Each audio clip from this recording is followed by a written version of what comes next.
Hello friends, সবাই কেমন আছেন? আশা করছি সবাই খুব ভালো আছেন এবং সুস্থ আছেন। হ্যাপি কুকিং ব্লগে আপনাদের সবাইকে স্বাগত। আজকে চিংড়ি মাছের দো পেঁয়াজা করে দেখাবো। চলুন শুরু করা যাক। প্রথমে একটা কড়া নিয়েছি, ওর মধ্যে বেশ কিছুটা সর্ষের তেল দেবো। অবশ্যই সর্ষের তেল ব্যবহার করবেন এই রান্নায়। তেলটাকে একটুখানি গরম হতে দেবো।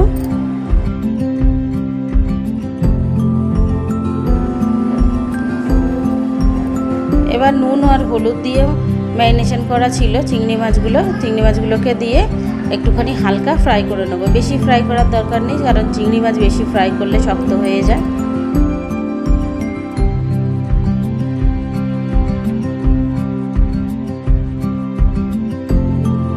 দেখতে পাচ্ছেন কালার চেঞ্জ হয়ে গিয়েছে। আমি এই অবস্থায় নামিয়ে নেব।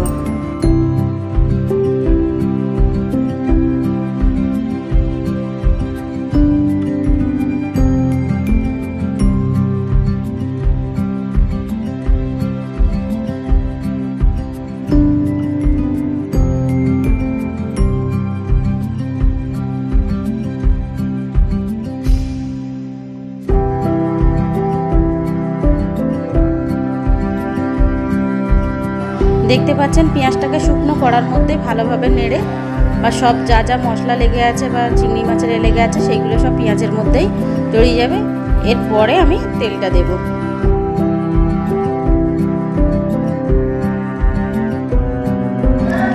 এতে এবার আমি কিছুটা বেশ পরিমাণ মতো সর্ষের তেল দিয়েছি।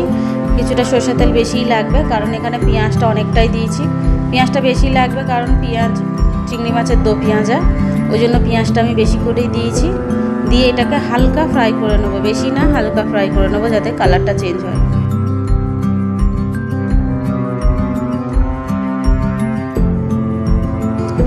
এবার অল্প কিছুটা পেঁয়াজের কালার চেঞ্জ হয়ে গেলে ওর মধ্যে দিয়ে দেবো বেশ এক বড় চামচের 1 চামচ মতো আদা রসুনের পেস্ট।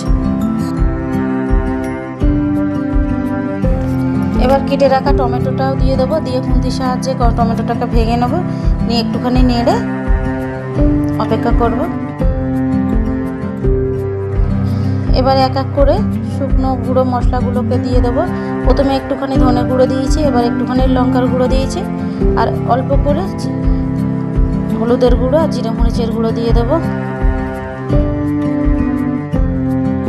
মশলাটা যাতে তলায় লেগে না যায়, ওই জন্য আমি বেশ একটুখানি জল দেবো। জলটা অল্প দেবো যাতে মশলাটা কষানো হয়ে যায়।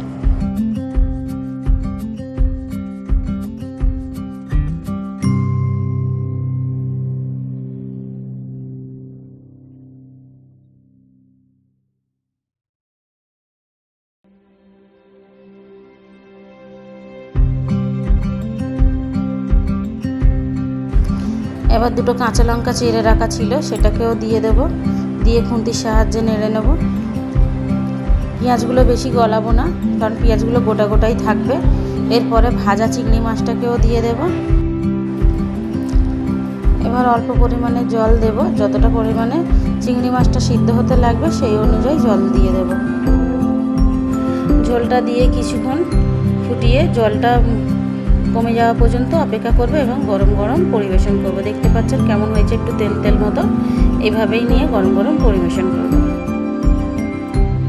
আমার ভিডিওগুলো যদি ভালো লেগে থাকে অবশ্যই লাইক কমেন্ট করতে ভুলবেন না, সাবস্ক্রাইব করে রাখবেন যাতে আমি আরও ভিডিও ভালোভাবে দিতে পারি।